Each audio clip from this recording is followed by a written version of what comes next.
theyeshiva.net. Okay, good morning everybody. Bruchim Abayim. Daf Gimel Amud Aleph, right? Closer to the bottom of the line. We're up to 1, 2, 3, 4, 5, 6, 7, 8. 8 lines from the bottom. Psachim Daf Gimel Amud Aleph. Okay, I just don't want to fall behind in days. And Monday morning I'm away, so tomorrow morning we're going to have a shiur. Tomorrow regular time, 8:30, we'll have a shiur tomorrow, Friday. But Sunday and Monday there's no shiur. And then we'll resume next Tuesday.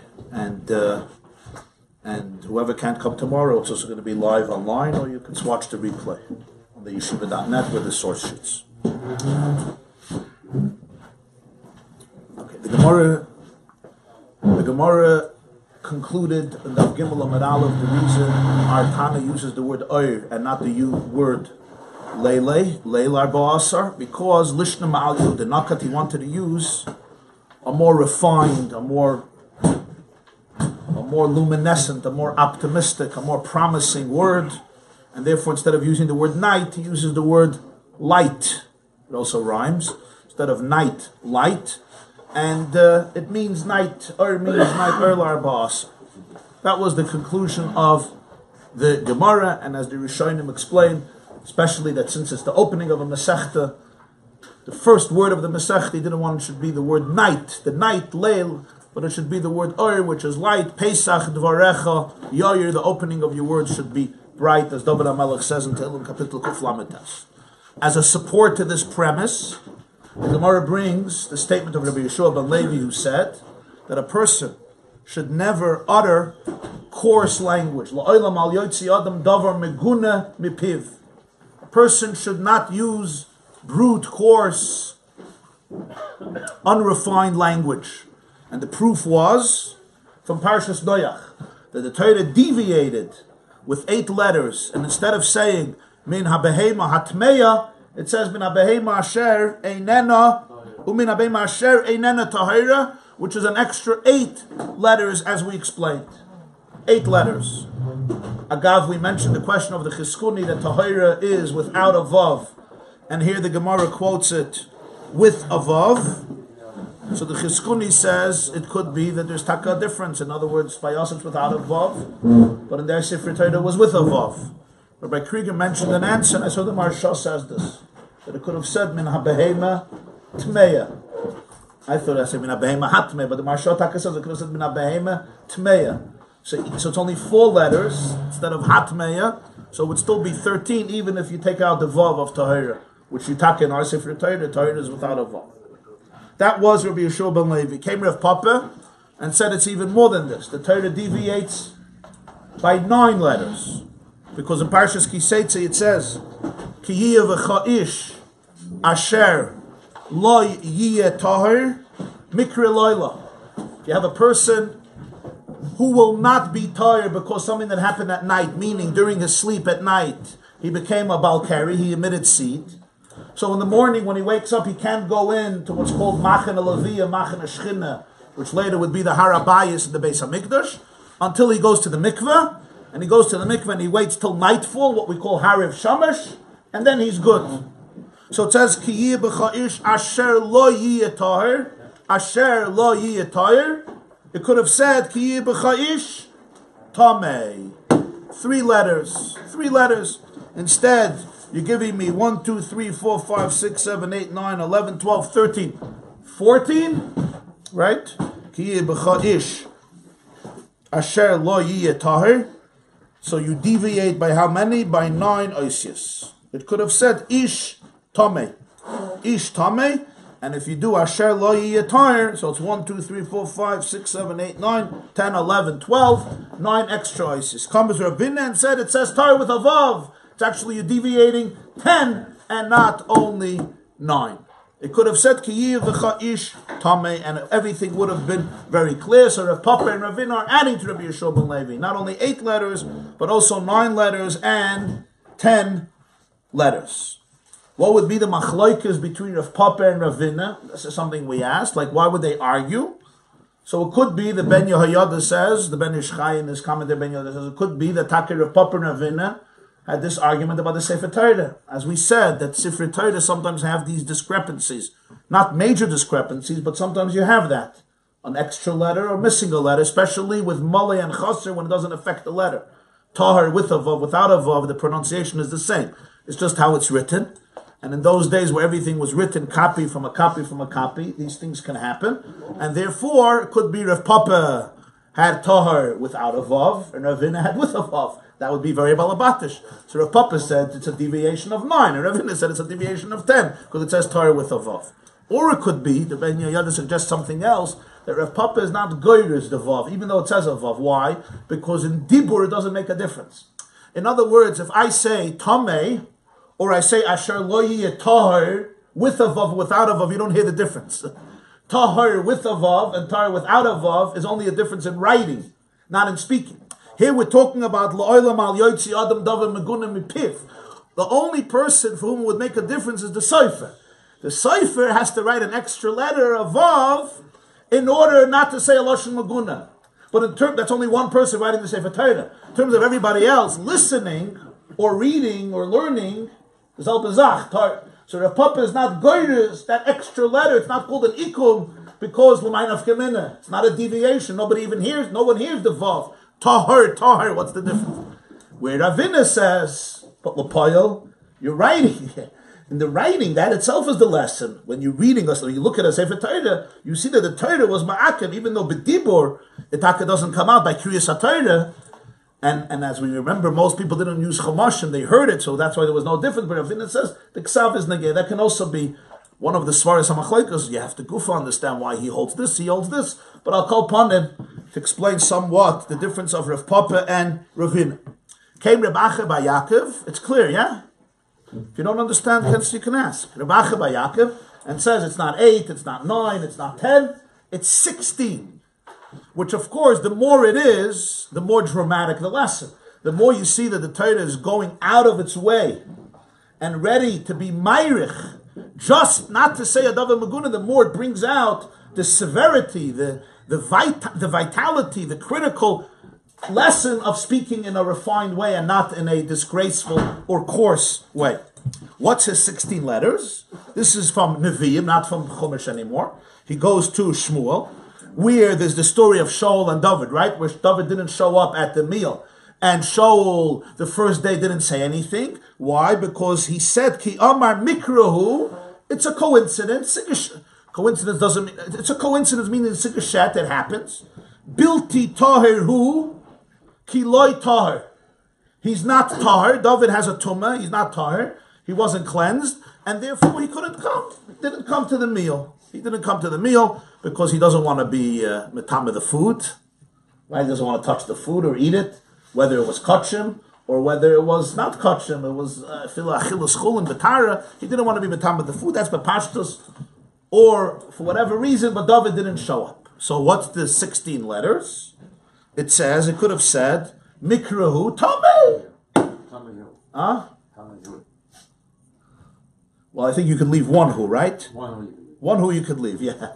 Mikra Tamehu, or Mikrahu Tameh. He's Tameh, and you're good to go. Instead, you give me Bilti Tair Hu Kiloi Tair. How many letters? 1, 2, 3, 4, 5, 6, 7, 8, 9, 10, 11, 12, 13, 14, 15, 16, 17, 18, 19. Meaning, you're giving me 16 extra letters which you could have put in Tameh. Somebody asked a good question that I want to bavar, and that is, 1 second. Kiloi Tahar would have anyway said. Let's look at what it says. It says, Bilti Tahir Hu, he's not Tahir. That you could have substituted with Tameh, right? Instead of saying he's not Tahir, just say Tameh, fine. But Kiloi Tahir, what's that about? Why does that say in the original pasuk? And whatever reason it says in the original pasuk, it would have said anyway if you said Tameh. Saying he's not Tahir because he's not Tahir. The general way of explaining this pasuk is Bilti Tahiru, he's Tameh, Ki loy Tahir, and he did not cleanse himself. He didn't yet go to the mikveh and cleanse himself. So that would say even if it said Tameh. So you're not avoiding 16, you're not adding 16 letters, you're only adding how many? The 3 words, Bilti Tahiru, which is 1, 2, 3, 4, 5, 6, 7, 8, 9, 10, 11. So you're only gaining 8. So just like Rabbi Shua ben Levi. So the Tosfos Harash asks this question, and he answers very nicely. He says, that what Shaul was saying is Mikruhu Bilti Tahir. He's not Tahir. What's Pshat? He's not Tahir? He's not Tahir with what's called Tumas Keri, which is a Tumah Kala. In other words, there might have been Keri, there might have been an emission of seed, which makes him Bilti Tahir. In other words, he's lacking a Tahir because this is what's called a Tumah Kala. It's a light Tumah. That's what he says. And then he says, Ki Loi Tahir, or it could be that he has other tumas, which are more serious tumas. Tumas chamuris, I don't know. No, he doesn't know exactly what happened to David HaMelech. So it could be the Tosfos Harash says, Bilti Tahir is, he's not Tahir, which is the first type of tumah, which is a more lenient tumah. Tumas Keri. Ki Loi Tahir, he's not Tahir, it could be other things. Frek was. Can't there be a million other reasons why it couldn't show up? David HaMelech with the tumas? No, it's a good question. Why he thinks it's tumah? Maybe he didn't show up because he had a dentist appointment. Huh? He had a dentist appointment, yeah? Adam, I don't know what. Okay, so I'll give you an example you'll understand in Muncie. It's like not showing up to the mitzvah tans. Af altsm is Michael. You know what I mean? A dentist, a doctor. The Baba for this will not forgive. The Hanukkah party and the mitzvah tans. You know what I mean? Yeah. By Shol, Sudas Rosh Chodesh, everybody came. Everybody that was connected to the palace came. If you wanted to be a member, you showed up. You understand? You had to have a really, really good excuse. We had once a teacher in yeshiva, let's call it this way. He wasn't a genius in sensitivity. Okay? There are some teachers like this. I mean, not often, but he didn't have a PhD in pedagogy. So he used to tell us, the only excuse that I will accept for you not showing up is your own funeral. This is what he told little kids. So this was a great way of building, I guess, our confidence in life. Huh? Lushan Nakiya, yeah. He didn't say death, he said funeral. Mamash Lushan Nakiya. So you have to have a really good excuse not to show up. Tumah, you're not in control of. So Shaul HaMelech said that's probably what happened because everybody used to come. Everybody used to come for the Sudah Rosh Chodesh. So therefore, Bilti Tahir is Tumas Mikra Laila. Ki Loi Tahir is all the Tumas. But if it would have said Tameh, it would have included all the Tumas. So Bilti Tahir means he's not Tahir, which is the smaller side of Tumah. But if it would have said Tameh, the Kshanal Tumas. I mean, you're not going to say this is Tumah, this is not Tumah. So therefore, you really would have avoided 16 letters and not just 8 letters. That's what the Tosfos Harash says. See, even he wanted to kill him, he used the Lushan Kiyah. Very good. You're saying that Shaul despised David HaMelech, he wanted to kill him, but he still wouldn't use the word on the word Tameh. That's a good order. It's a good order. It tells you that it wasn't so pashut. That's a very good order, very nice order. Is that more of a malchus if he doesn't show up and so he had to give something? Oh, very good. Excellent. It's not a merida b'malchus. If he's not showing up stam because he decided to go somewhere else to go to another tish, this was a tish. It's merida b'malchus. But if he's tameh, it's not merida b'malchus. Kvod Shamayim comes before the king. Right? One of the innovative historical ideas of Judaism that didn't exist before is that nobody stands above the law, not even the king. In the ancient world, the monarchs were above the law. The leaders, they were demigods, they were above the law. One of the chidushim of Yiddishkeit was that the law is an equator. Nobody stands above Shulchan Aruch. Nobody stands above the law. Moshe Rabbeinu can't come and say, by me the law changes. Animal farm. Everybody is equal, but some people are more equal than others. That doesn't exist in Judaism. The melech who does an aveira gets the same aveira, it's the same seriousness like a davar Parshas. So here Shaul can't mix in already. The prophets could stand up to the kings. Shmuel Hanavi wasn't afraid of telling Shaul HaMelech, you betrayed God and you're going to lose your kingship. That can't happen in another place. Try it. When was that? That was years ago, not today. What? Yeah, okay. Depends where you hang out. But even Shmuel had to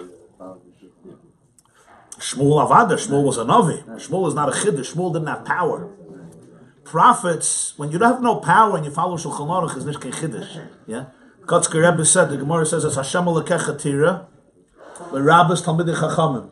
So he said, it's Hashem Elokecha Tira, l'Rabbis even Talmidei Chachamim. You understand? I just want to... the question was asked, we raised the question, a very big question, and I looked up some of the sources, why when Rabbi Yeshua ben Levi brings from Parshas Noach, he brings the second pasuk, not the first pasuk. The first pasuk says, when Hashem tells Noach, you can give me a chumash again, I just want to quote it. A little chumash. You don't have to all take it, I'll just quote it. The pasuk that he brings is what? Parshas Noach, Perek Zayin, pasuk Ches. But a few psukim earlier, I think pasuk Beis it was, pasuk Beis, Hashem told him, Vayomer Hashem leNoach, Mikala behema Torah tikal chashiva shiva ish v'ishtoi, umena behema asher loy tohorihi shnayim ish v'ishtoi. You have the same 8 letters. Asher loy tohorihi. You could have said mina behema atmeya. Instead it says 1, 2, 3, 4, 5, 6, 7, 8, 9, 10, 11, 12. Right? 1, 2, 3, 4, 5, 6, 7, 8, 9, 10, 11, 12. And if you put an avav into tahira, or you say tmeya, it becomes a deviation of, it's 13, you could have had 5. In other words, you're giving me an extra 5, and you're giving me an extra 8 letters for no reason. Again, here it also says tahira without a vav, but either you have to put an avav in the question, or you just say tmeya like the Parshas says, and we're good. That's the question.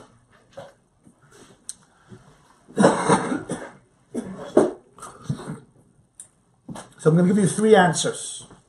One answer comes from the Chassam Sofer, one answer comes from Reb Pinchas Koritzer, and one answer comes from one of the Rishonim from the Tosfos Harash, and also Tosfos Chachmei Anglia, Tosfos that made it to England, Tosfos Chachmei Anglia. 3 answers.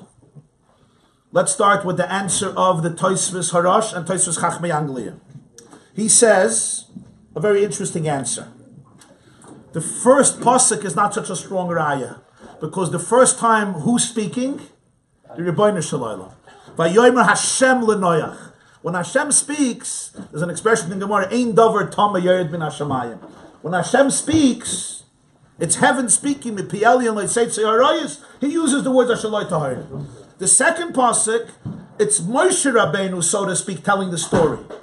Moshe is telling, even though Moshe is taking dictation from Hashem, but it's not Hashem speaking. The second pasuk is Vayavai Noach. It's a story. Noach did it. Who's writing the story? The one who wrote the Sefer Torah. Moshe wrote the Sefer Torah, and he's telling the story.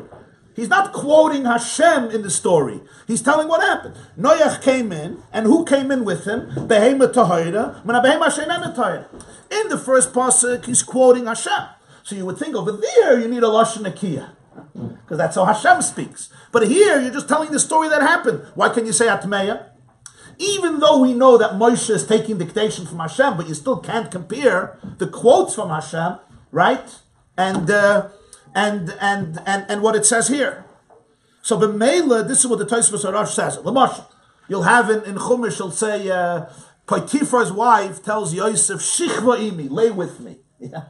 Who's saying this? Who's saying this? Hashem is saying it. He's giving dictation to Moshe. But we understand it's not God saying it, it's Potiphar's wife saying it. So it's a difference between Hashem speaking on Noichi Hashem Alekecha and Shichvim, even though it's all Mipi Agvura. The Tosfos Harash doesn't mean it's not Mipi Agvura. But mainly from the first pasuk you would say there's no raya. The second pasuk, which is Moshe speaking, in other words, a person speaking, telling the story, not quoting Hashem. Over here you could say Atmeya. Why do you say Hashem and Atayra? This teaches a person. That's the answer of the Tosfos Harash and the Chachmei Anglia. The Chassam Sofer gives another reason, very geschmacka reason. The Chassam Sofer de Kevar. He says, let's think about this. When you're quoting Hashem, Vayomer Hashem leNoach, he's speaking to Noach. He's telling him, take in every behemoth tahira, and every behemoth, you want him to say Tmeya. So the Chassam Sofer, he can't say Tmeya. What makes it Tameh? Did Noach eat horse meat? Of course. I mean, actually not. They didn't eat meat then. Till after the Mabul, they weren't eating meat. But what made this behemoth Tameh, this behemoth? The halachas of kashrus weren't given. We call a behemoth tmeya a non-kosher animal. He says everything was kosher. The truth is everything was not kosher because they were vegetarians. Till after the Mabul, they only ate vegetables and fruits. It says in Parshas Bereshis that Adam was like the animal. In other words, they can only eat.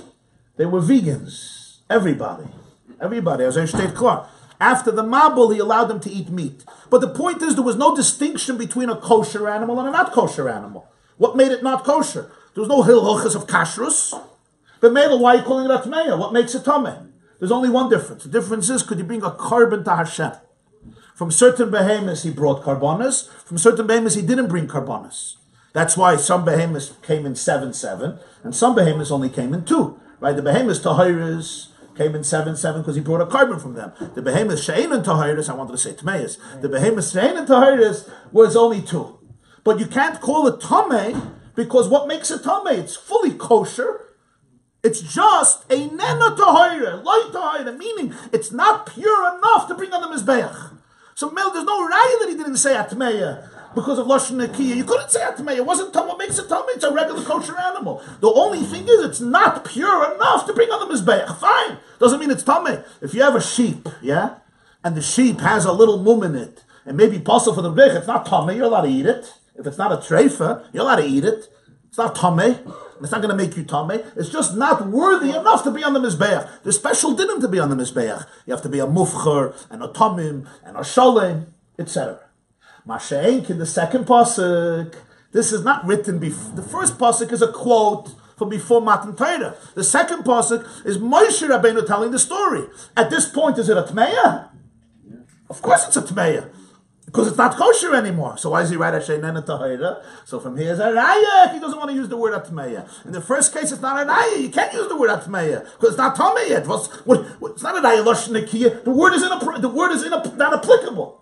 You understand? Mashiach in the second time, it's already Moshe writing the story after Matan Torah. There's already the halachas of kashrus. You could say this is a tamadika behema. This is not a tamadika behema. Not only because it's not a carbon, because it's treif.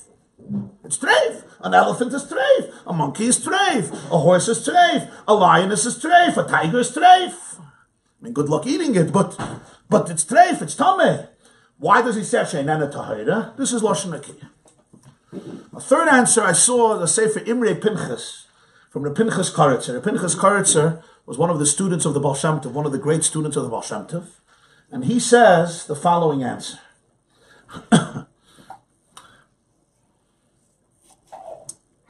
Also, quite an interesting answer, he says. It's a chap. It says in Parshas Lech Lecha, Lech Lecha, me'artzecha, me'ladtecha, me'savicha, elo oretz asher areka. Yeah? So Rashi wants to know, why couldn't he say right away, where to go? What do you have to keep Avram second guessing? Lecha, me'artzecha, me'ladtecha, me'savicha, el eretz Canaan. He tells him anyway later, where he has to know where to go. That's Rashi's question. So what does he answer? Hashem didn't tell him right away. Why? One is l'chavav. He wants to make him, curious, inquisitive. Make it more precious. But then he says, "Losus lo schara kol dibur v'dibur." Every dibur you get schar for. Everything Hashem tells you and you do, you get schar. If he would have said El Knan, okay, that's the schar. It says El ha'aretz asher areka. For every dibur you get schar. So that's why he extends it. He makes it a longer conversation. So it's a beautiful idea. In other words, basically, any word that comes out of my mouth and you embrace, you get more reward. So why should I make it a short sentence? I'll make it a long sentence. I want you should get more schar. Rashi gives another example, Vayeitzei boy, by the Akedah. Kachna, es bincha, es yichidcha, asher ahavta, es yitzchak, just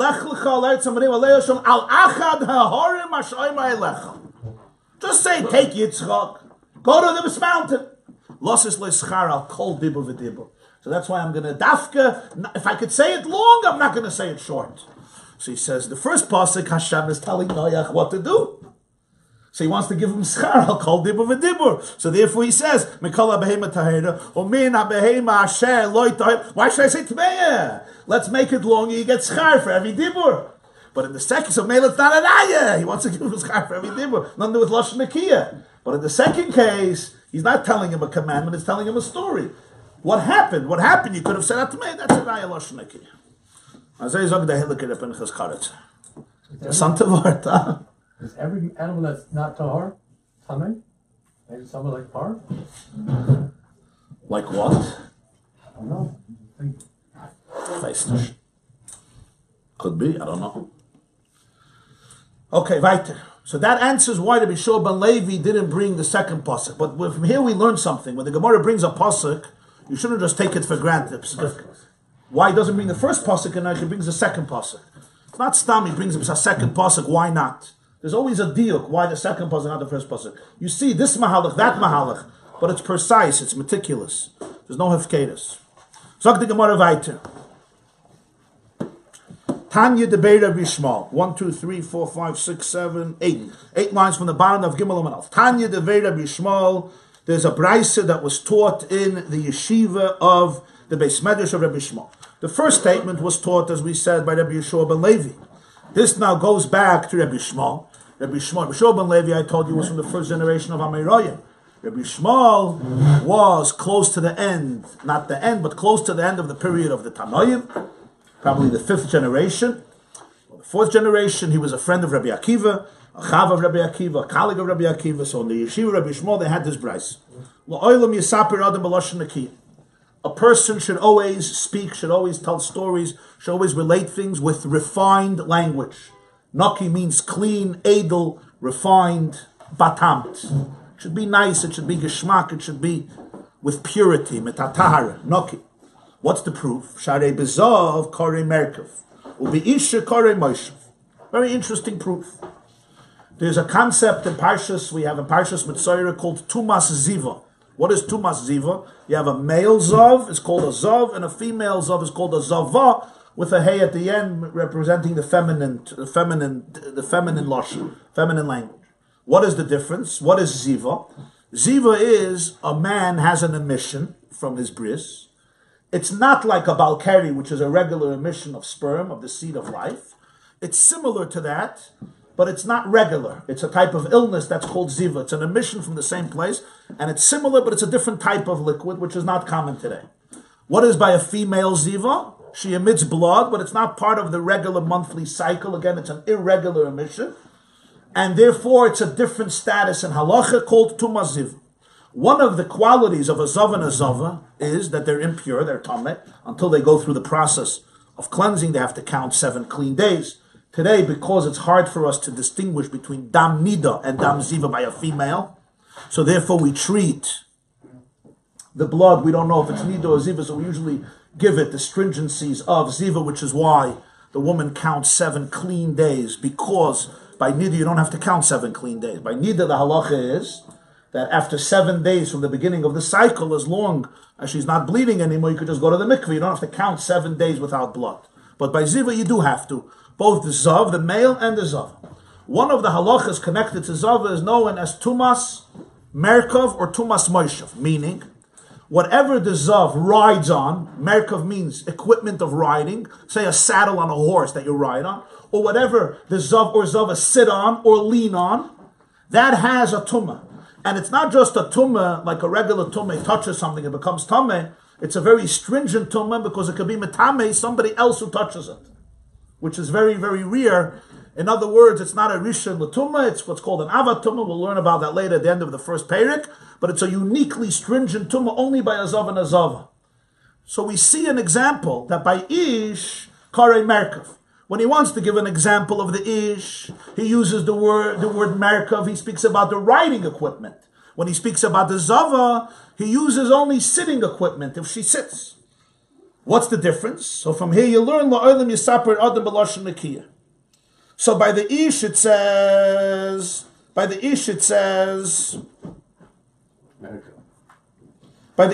lashon of merkav.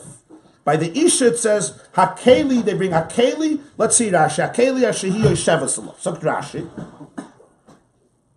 Bezav.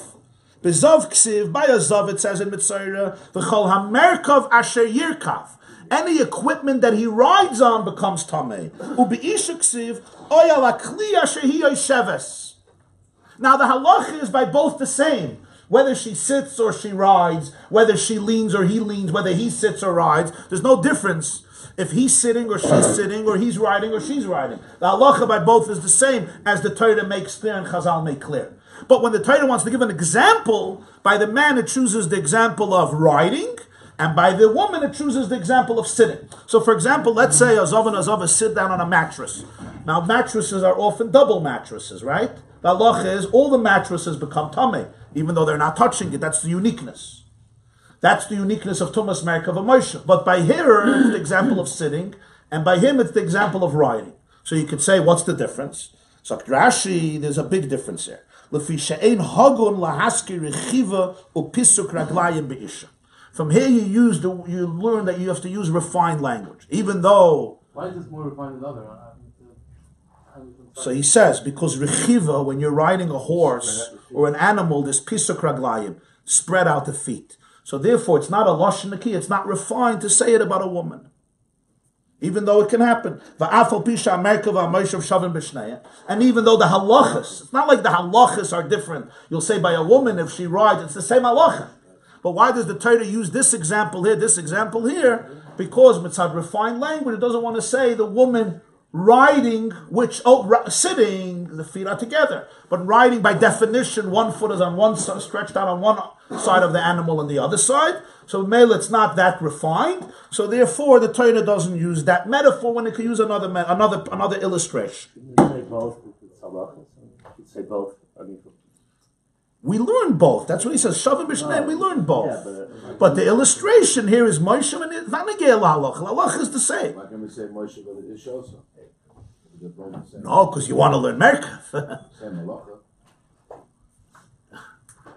No, but you want to know, for example, there's a saddle, yeah? And the front of the saddle, the back of the saddle that you're not sitting on. No, there's a chiddush by Merkav. You want to use the word Merkav, but here you choose this, here you choose this. And then he brings another raya, second pasuk. The pasuk says in Iyov. What's the story in Iyov? Iyov is a person, in English we call him Job, who suffered a lot. The Sefer Iyov describes how Iyov lost his children, his family. He got sick. He lost all of his wealth and his assets. And he was mourning. And his three friends came to see him. And much of Sefer Iyov is the conversation between him and his three friends. One of his friends is Eliphaz, actually connected to this week's Parsha, because Rashi identifies Eliphaz as the son of Esav, who suddenly becomes a big preacher, a big Magid Mesharim in Iyov. He suddenly becomes a big Magid, and a preacher is giving Iyov Musar. And so I said the other day in the Shir, Rashi says that Sharsal of Ruach HaKodesh, that Eliphaz, even though he was no great saint, but he was in the area of Yitzchak, so he became a person with Ruach HaKodesh. So Eliphaz tells Iyov, this is a quote of Eliphaz, "V'sivchar lashon arumim." You should choose the language of wise people. Arumim is from the word v'anochash haya arum. Arumim is la'olam yeh adam arum b'chachma, is clever, wise. The Nachash was wise. V'sivchar, you should choose lashon arumim, the language of wise people. So what do we see here? That there's the language of wise people and there's the language of unwise people. What's the difference? They use the same alphabet. The answer is they use the same alphabet, but the combination of words is a different combination of words. They said you can have two books. One book or two articles. One article is trash. The language is trash. It's filthy. It's primitive. It's horrible. Another article or book is refined. Every word, sukushin, svasayim yishak. You can kiss the eloquence, the composition, the structure, the refinement, the richness of the language. They're both using the same alphabet. They're both using the same aleph base, but it's the tzirufim. It's how they combine them. The sifchar lashon arumim means not a different language. They don't speak a different language. They speak the same language, but it's a different language. What's the different language? Lashon arumim is lashon nekiya. It's refined. Rashi says v'sifchar lashon arumim mitzvah lechakach. Eliphaz is giving a mitzvah. Eliphaz is saying it's the right thing. This is what you should do. So this we learned from Eliphaz. You have to use a lashon nekiya, and I guess he had experience growing up in his house. Different types of languages. Naked. Arum could mean naked, but arum in lashon kodesh also means clever, wise, wisdom. Va'anachash haya arum. The Gemarah says la'olam yehei adam arum bechachma. Smart about his chachma. Va'omer, third pasuk, Vayeitzei Weiter in Eov, another friend tells him, Eov says, V'das vasai borur milelu. Which means, V'das vasai borur milelu, Rashi says, Loshen nokiyu mavurar. That my lips, V'das vasai borur milelu, my lips borur, clearly milelu spoke. Milelu, like the word mila, word, right? Milelu means to speak. My words speak borur. So what does borur mean? Borur doesn't only mean clear. You should be clear. Borur also from the word boirer, to remove the psoilus. Loshen noki mavura. Boirer means you sift out the good from the bad. When you speak, it should be in the oifen of borur, of birur, to remove the psoilus. You should speak in a refined way. Borur milelo.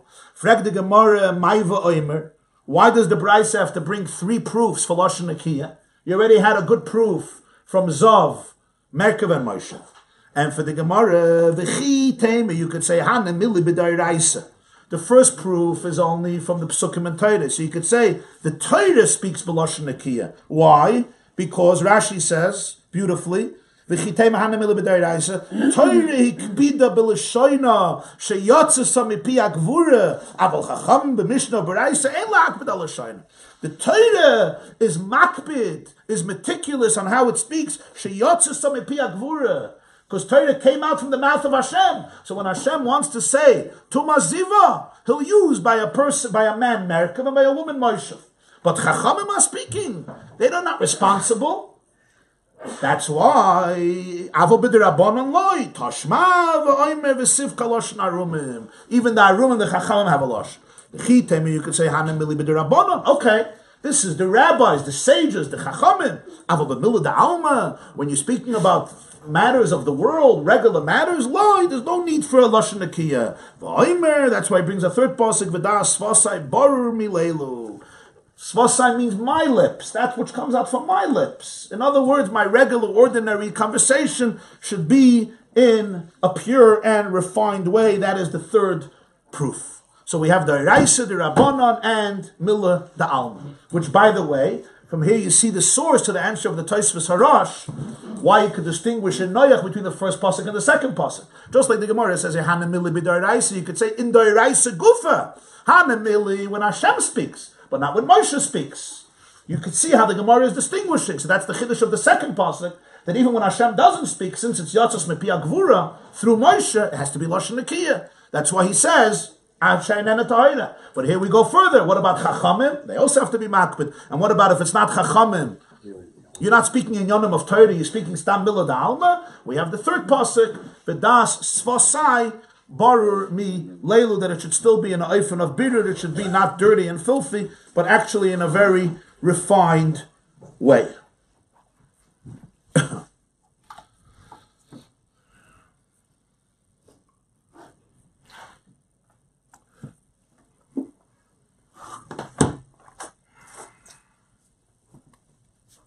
I saw a word from the Imrei Emes, from the Gerer Rebbe on Pesach. So he brings from this Gemarah, I copied it. He says like this, that Arizal says Pesach, is the whole Gemarah is coming in here because Pesachim, we start off with Oir, Lashon Nakiya, right? We wanted a Lashon Nakiya. So he says Pesach, the Arizal says is Peh, Soch, a mouth that speaks. Soch means speaks. Pesach is Pesach. The avodah of Pesach is to speak. The avodah of Pesach is to speak, to tell the story to your children with your mouth. You tell the story with your mouth. So the avodah of Pesach is dibur, speaking. But here the Gemarah is saying, what's the avodah of Pesach? The Pesach should be b'lashon nakiya. You should learn to speak in a refined language. Hadeya v'hadibur should be l'chayer lamim. The deya and the dibur, das, fasai, barim elelu, should reflect chayer lamim, it should reflect godliness, it should reflect divinity. Of them zog the Gemarah, I'll tell you what the avodah of Pesach. You would think when you're learning Torah, you speak nicely. But the Rabbanon, when it's not Torah, it's tam your own inyanim, and not Mila Alma, but it's not the Torah speaking. It doesn't have to be Lashon Nakiya.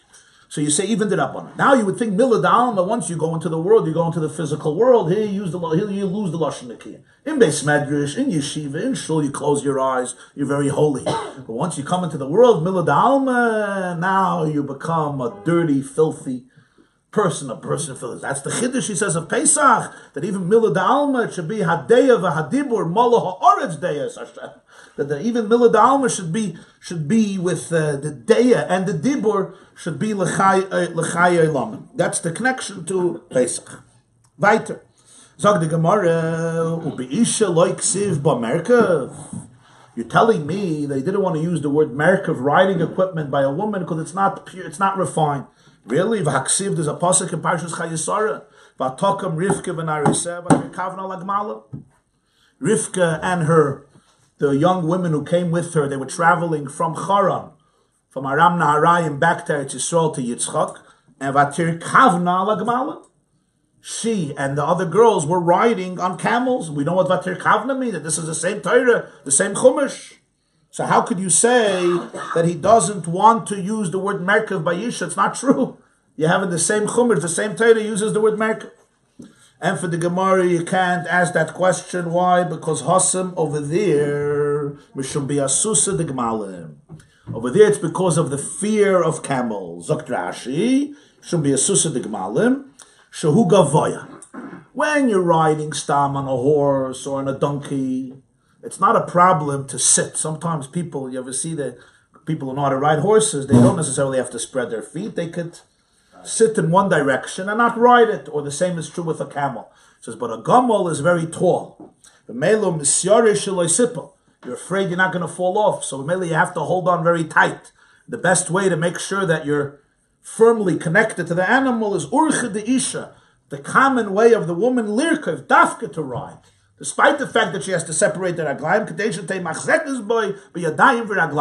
because if she sits facing one direction to the side of the animal, so she's stuck sitting with the feet together, but it's not so sturdy, it's not so firm. In order to be able to hold on not only with her hands, but with her feet, click the hands and the feet to the animal. So by a gamal, it could never be a metzias of yeshiva. It's too scary because a camel could be extremely tall. So mele it's urchu. And because that's common, so the Gemarah feels it's not the opposite of a lashon nakiya, because that's the way to do it. And it also means that the Torah wants to say, machnish keneshtik, be safe. It's fine. You got to be safe. Do what you have to do. Could be it's also included in that. But mele the Torah says vatir kav. What means archa the isha? Urchahi. Not orcha the isha, actually says the isha. Even an isha. Of course a ish. Men are more afraid. Of course. Fill the ish. Even the isha, who's fearless, but it comes to a gamal, you don't take chances, you have to hold on tight. But mainly you have to be a reichav, not a yosh. Frag the Gemarah Vaksiv, Parshas Shmois. Vayikach Moshe ves Ishtay ves Bonov Vayarkive Malachamor on a donkey. Moshe took his wife and his sons and he mounted them. He placed them on the donkey. Vayarkive. So the Gemarah Hasim Mishum Bonov. It says in the same pasuk there were children. Kleine Kinderlach. Urchu. So again, it's common. Zakrashi Mishum Bonov Shem Scharim Kasav Lashon Rechiva. For the Scharim there has to be a Rechiva, even a Chamar. They do Rechiva. Once they're doing rechivas, already the wife is included, especially if she has to hold on to them and take care of them. Zog the Gemarah Vayeitzei v'haksiv. There's a third pasuk. This is a pasuk from Shmuel Aleph Perik Chafei. This is the famous story of Avigail and David HaMelech. There was a man named Novel HaKarmeli. And as the Torah describes, he was, we would say in simple English, I don't know if it's a Lashon Nakiya, but he was a lowlife. What would be a Lashon Nakiya? He wasn't a very... he wasn't an extraordinary person. That's what his wife called him, yeah. Yeah, his wife called him a novel. And he horribly embarrassed David HaMelech and his people. And David was on the way to battle him. And Avigail, his wife, heard about this. So it says she gets on her donkey and she goes down the mountain and she meets David HaMelech on the way. And she gets off and she bows down to David HaMelech and she gives an unbelievable speech to David about who her husband is. She says, my husband's name is Novel because he's a shtik nevela. You don't have to get in a spall for my husband. I wasn't there and I would have taken care of it. And there's no reason. And David, she calms down David HaMelech. Her husband died a little while later and David HaMelech marries her, Avigail. This is the story in Shmuel. So the way the Torah describes the story is, the Gemara is now going to quote the pasuk. Let me quote the whole pasuk. Shmuel Aleph Chafei. V'hoya hiroi cheves ala chamor. She was riding on a donkey. V'yeredes b'seiser ahar, and she's going down the steps of the mountain. V'hinei David v'anoshav yordim l'krasav ativka shoysav. She meets David and his people. Frag the Gemarah v'aksiv v'hiroi cheves ala chamor. She herself, not her children, are riding on a donkey. And for the Gemarah, hasam mishum bi'asusa de leila orcho. It seems from the story that she was traveling at night. At night, just like by a camel, it's tall, you have to hold on. At night, you have to make sure you're firm on the donkey. So therefore, the Torah uses the word roicheves. The boys say another way to explain it is, maybe it was, even if you say it wasn't at night, mishum bi'asusa de leila leka. It wasn't the fear of the night, mishum bi'asusa de David. There was the fear of David. She was anticipating a very tense encounter because David wanted to go all out on her husband, and she had to calm down the situation. So she was on that donkey. She was pushed afraid. She was afraid, not only because of the night, because of David. So she had to make sure that she's holding on strong. So she was riding, not sitting. V'ibay saying, a third way of saying it is, Bi'asusa de David nami lek. Maybe she wasn't afraid of David, but Mishim Bi'asusa de harike. So she was going down a mountain. There's the fear of going down a slope, and therefore, when you travel, you have to make sure that you're very you're firm, and your connection is sturdy, and therefore the Torah Dafka uses the word recheves, and it's not considered not a lashon nekiya. Why? Because this is the way to do it. In this sense, it's the way to do it. And again, it may also be an instruction that in these situations you have to make sure that you're secure and don't try to do any shtikus because you want to be more holy, so to speak. But when you have a choice in Parshas Tazriya, Parshas Mitzvah, to use Merkav or Moshev, so you're not going to lechatchila use the word Merkav by Anisha. It's not considered refined language. When you have to avoid it here, it's Urcha, here it's the common thing. Frag the Gemarah, Gewaldike Kasha, which Reb Nuchem asked right away, Ubeiraisa mi loik siv tamei. In the Torah, it doesn't say tamei. You made a whole presentation of Yeshua ben Levi not to speak Dava Maguna. Don't say Tomei, say Natar. And then Rabbi Shmuel speak Lashon Nekiya. And everyone brings it ayas, 8 letters, 9 letters, 10 letters, 16 letters. Zav, Merkov, Moshe, Vesif Lashon. I don't understand. Open up a Sefer Torah. Doesn't say Tomei. It says Tomei more than 100 times. It's not once it says Tomei. Keeps on saying Tomei. You look at all the Parshas that deal with Tumah and Tara, whether it's laws of Kashrus, a Mitzayra, a Zav, a Ziva, Tumas Sheretz. You look at Parshas Shmini, you look at Parshas Tazriya, you look at Parshas Mitzayra. Other Parshas, you constantly have the word Tumah. It's Mechanan, the word Tumah. Paradaisa. Both, on animals, on people. Parshas Noach, you found it one place, Hashenena Tahira. Big question. Which L'chayre refutes the whole sugya. So the Gemara says, Gemara answers. Now you have to hear the words. Ella. This is Pshat.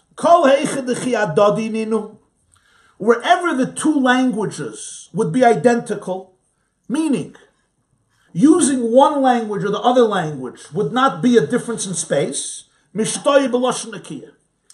the Torah speaks in a refined language. But kol heichad in efficient mili, wherever the refined language is going to make you say more words, meaning you're going to have to elaborate more to use the refined language. Then he always wants to use brevity, kitzer, conciseness. Lashon ktsara. That's the klal. Why? This is based on the teaching of Reb Huna, who said in the name of Rav, it wasn't only Reb Huna in the name of Rav, but it was also said in the name of Reb Meir, meaning you can go back even further back to the Tanoim. Whenever you teach your students, make sure you teach them b'derech tzara. Derech tzara means in a short path.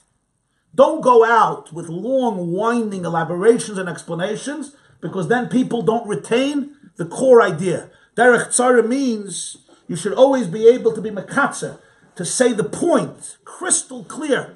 Like somebody once said, when you give a speech, he says, stand up, tell him what you're going to tell him, then tell him what you told him, and then sit down.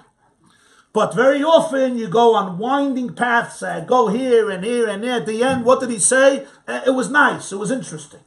The nekuda you don't have. So a teacher who's trying to teach and mentor his students, Rav said, or Rabbi said, always b'derech tzara, b'kitzer. Get to the point. Tell me the nekudas hatamtas. You always have to get back. What's the point? What's the nekud? If not, it's not learning. Huh? That's not for schar. For schar is schar al kol dibba v'dibba. Verstehen, you have to have bekitzer. B'meila, that's the justification. Whenever the Torah could speak bekitzer, it wants to say speak bekitzer. If you could say it shortly, concisely, to the point, say it to the point. So if Lashon Nekiah and not Lashon Nekiah is identical, he will always choose Lashon Nekiah. But if Lashon Nekiah is going to make him speak more barichis, so he's going to stick to the Lashon Ktsara, to the brief language, and that's the answer why it says Tameh so many times in Chumash. What's the limit against Sheba Levi? You're saying Ikim HaKosuv, the Torah went longer, 8 oisius, 9 oisius, yeah? 10 oisius, 16, you just said don't go longer, right? That's the big question here on the Gemarah. Did you refute everything? I don't understand. The Torah says opposite. You're explaining why it says Tameh, but all those places it should have also said Tameh, because it's more bekitzer. Say Hatmeya and you're good to go, right? That's the Shaila. It doesn't make sense what the Gemarah is saying l'chayra. Let's see Rashi.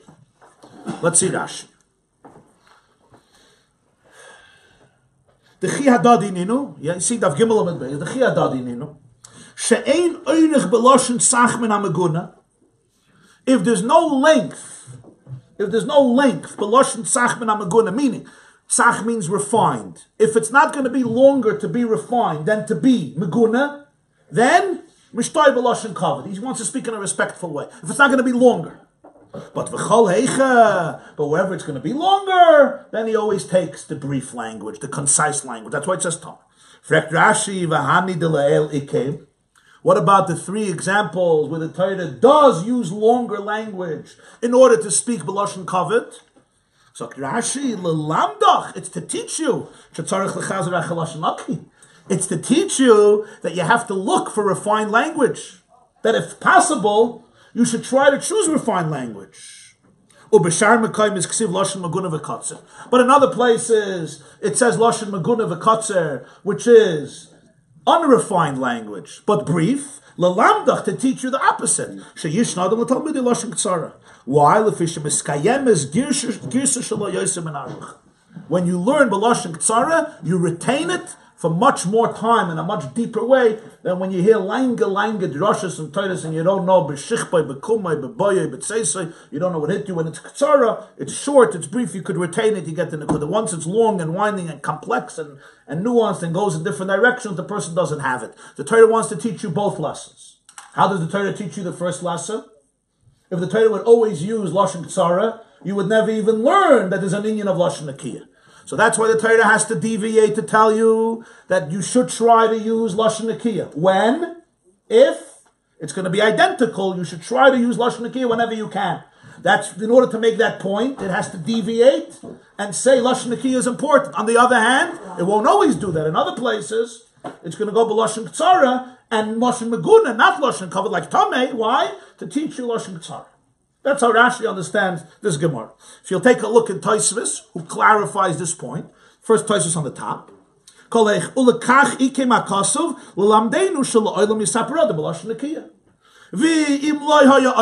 is his Eisafa. And if there wouldn't be an Eikim,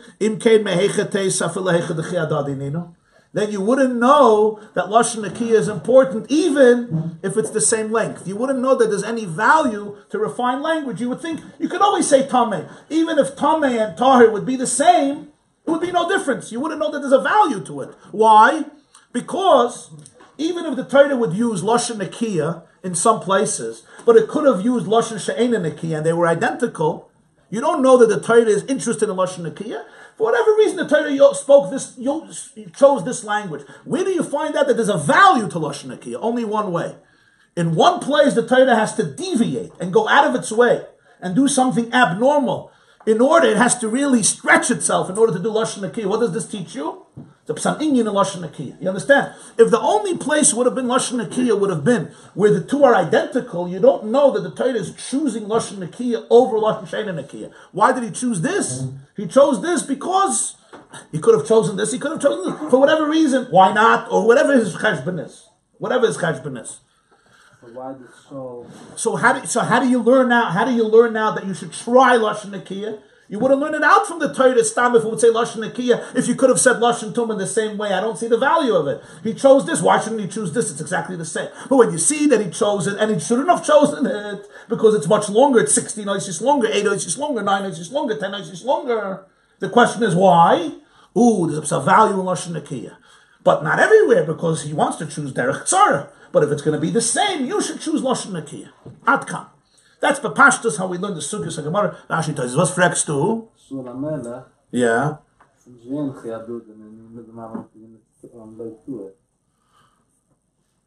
Why did you ask by Noach? Noach the same. That's what Rashi's saying. Vahani deleel ikem. Huh? Oh, das fragst du get. But so you ask you a good shaila. If this is pshat, that whenever it's longer, you're supposed to use tameh because you want to be short. So how many times should have the Torah used a Lashon Aruch Nakiya to teach you this lesson? Once. Because the other places it's wrong because you're supposed to do Derech Tzara. How many sources did the Gemarah bring where there was a deviation? Number 1, Noach. Number 2, Parshas Kislev, when you have Ki Yibcha Ish Asher Lo Yitar Mikra Laila. Number 3, Shaul HaMelech, who said about David, right? Mikra who built Yitar Ki Lo Yitar. In all these places, you should have said Tameh because it's Ktsara. You should have left in one place Einena Tahira to teach me there's a value in Lashon Nakiya. A gewaldige Shaila l'chayra. Rashi says Vahani Dila'el Ike. When Vahani Dila'el? Why 3? Only 1. Maybe when it's a story, it's sort of you do it until it's halacha, then you say tamid. Like the Torah says, and then it's real. It's all. So the Gemara says the reason it says tameh everywhere is why? Because it's kotzer. We like to be brief, even if it's not lashon shel kavod, right? That's the klal. Always choose the brief way of saying it.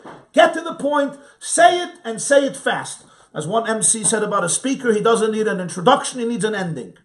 Say it and say it fast. Rabbi, when you write an email to someone for the first time, and like, dear so-and-so, after that, you should just put the name. After that, it's like 2 words. So it's kind of like, once you start off polite. That sometimes has to do with laziness. We're talking here about the Indian of saying everything, but saying it bekitzer. Saying bekitzer, yeah. They say a Maisa, there was a Rav, he would give langa drashas. You don't know his name. So Shabbos said, Gedarshan. Anyway, the president who had ADD, ADHD, he would have a meltdown every week. He would speak to the Rav, nothing. Anyway, one day he says, Rabbi, your drashas are unbelievable, and I feel that the whole world has to hear them. The guy got excited. He says, I agree. So he says, I think I'm getting on television, on national TV, a slot. Sunday, you'll say it over for the whole world. Wow. He says, the problem is you speak for an hour. That we can't get an hour. You think you can cut it down. He says national TV. He says, 20 minutes. 20 minutes, I'm not going to get on TV 20 minutes. He says, if I really, really try, 10 minutes. He says, no, we're not getting 10 minutes. It's $1 million to get 10 minutes. You don't think, take the point. I can't. It's too beautiful. It's too deep. It's too rich. Okay, forget it. He says, the truth is, if I really try 5 minutes, he says, too long. Too long. We're going to get 30 seconds on television. He says, forget it. He says, okay, next. Comes back, he says, you know what? I could say it in 30 seconds. So why every Shabbos do you keep us an hour? Why every Shabbos do you torture us? Say it in 30 seconds. Say it in 30 seconds, yeah. They say there's a letter from the Rambam. I never saw it. I heard somebody quote it. The Rambam wrote to somebody, since I don't have time, I'm writing you a long letter. In other words, as somebody once said, to give a speech for 2 hours doesn't need so much preparation. To give a speech for 3 minutes takes a lot of preparation. Derech Tzara doesn't mean you don't say everything. You say everything, but you say it b'derech tzara. So that's the lesson. Why 3 times? Das ist a starke Shaila. Why 3 times? Okay, so we're going to remain with the Shaila, and Emetz Hashem will address it tomorrow. That, the Reise der Rabbanan Mila de Alma is the Vasif Chalosh Narumim, V'das Svasai Barim Milelu, Merkav Moshe. That's Rabbi Shmuel. We're going back to Rabbi Shmuel ben Levi here. But it's not. It's Torah, and Nevi'im. It's not that. It's Torah, and Nevi'im. You understand? But Shaul was speaking, and it's recorded in Tanakh.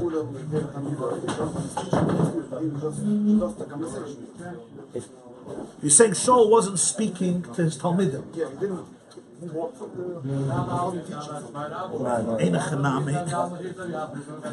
Amen.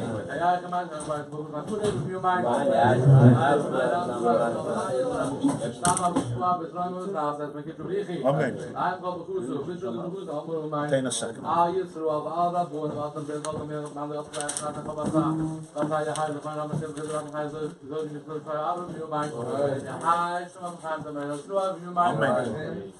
You're answering an interesting thing, that Shaul wasn't teaching students. So now there's no derech tzara. So maybe you go lashon nekiyah, right? That's what would be by Shaul HaMelech. So maybe by Shaul there's no shaila. Parshas Kislev, where you're writing a Torah for Yidden. Parshas Noach, you're writing a Torah for Yidden. So it's l'chayra yishnadam u'talmidim. Moshe is the chaycha rebbe. So it'd be derech tzara. Yeah. So first of all, you still have a question. Why 2? You can have 1. And also even more, you could ask, lav dafka, but you could ask, Shaul maybe said it, right? But when you're writing the story, why are you writing the story? Not for Shaul. We don't have every conversation Shaul ever had. We're writing it to teach us something. In other words, it's not Shaul HaMelech. It's not Shaul HaMelech speaking. It's we want to write down. But you could answer, if that's what he said, you're not going to write. You could say, you're right, but if that's what he said, that's what we have to quote. So that could be of art, but it still doesn't answer the first 2. Where Moshe Rabbeinu could have written Tomei, you're not quoting a conversation. And it's you're saying over, you're teaching. So we're still stuck. Why 2? Even if you want to answer Shaul. It's very simple. To me, it's simple. Why? Because the Torah wants the Torah to teach us if you would only see it, would only be Lashon Ketzara. That's it. Only Torah. But if you don't have 3 Chazaka, the Torah is telling you, no, you should always. If you had 1, I said the Torah had a reason for it. The Torah once would have been very powerful. No, so you'd answer it. The reason wasn't reason. What's the reason? To teach you something that is Lashon Nekiyah. In other words, to teach.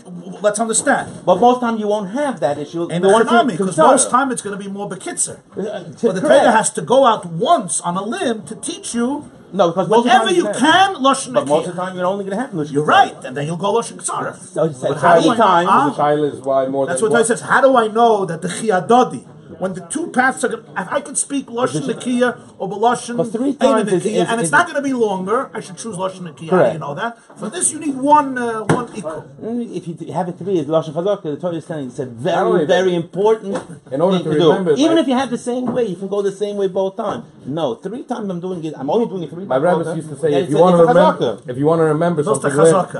remember something, learn it 3 times. Yes. But that's mitzad, because the person doesn't chaz. Torah, it's b'diyuk. If it says once, it says. So how do you explain the likkut yeshivas there? Everything could be b'derech tzara. It's derech halimut. The way you communicate has to be b'derech tzara. It should be, people should be able to retain it. Yeah, you'll see any shir, drasha, people go out and say, what was the nekuda? Ashena joke, Ashena maisa. What was the Nakuda? You can't say the Nakuda, you're missing it. You didn't get it. Not by your speech. Thank you. What was the Nakuda of today's show? Lashon Nekiyah. The Nakuda this year was that you have to have a Nakuda, right? Very good. The Nakuda was that you need a Nakuda. By Zavna that you have to the saddle you have to toivel after 7 days. Wherever she sat on, wherever by Zav, you have to toivel the saddle. Yeah. After 7 days, you have to wait or no. The person has to toivel after 7 days. The person. Nekuda Toiva. Oid Ma'at, yeah. Oid Ma'at Vein Rasha, yeah. Tomorrow morning we're learning. Tomorrow morning, please tell the oilam that we're learning tomorrow. 8:30. I'll give you 30 seconds slot. 7:30 the first year. 8:30 this. I'll give you 30 seconds slot. So when they text, he has a good point. When they text you, Rosh Shabbos Efshe. Gemarah Pesachim Vayeitzei. 30 seconds. when a person texts you with only a you, so that's Lashon Getzorah. So Mamish doing halacha. When somebody texts is only in Lashon Getzorah, you and like you do. Why Lashon I don't know if Getzorah. that's Pshat Lashon Getzorah. It's Lashon lazy. Getzorah main. The Zokta Pesavart No. in Lashon Getzorah. It's Rosh Hashanah. It's laziness. This class is brought to you by theyeshiva.net. Please help us continue the classes. Make even a small contribution at www.theyeshiva.net/donate.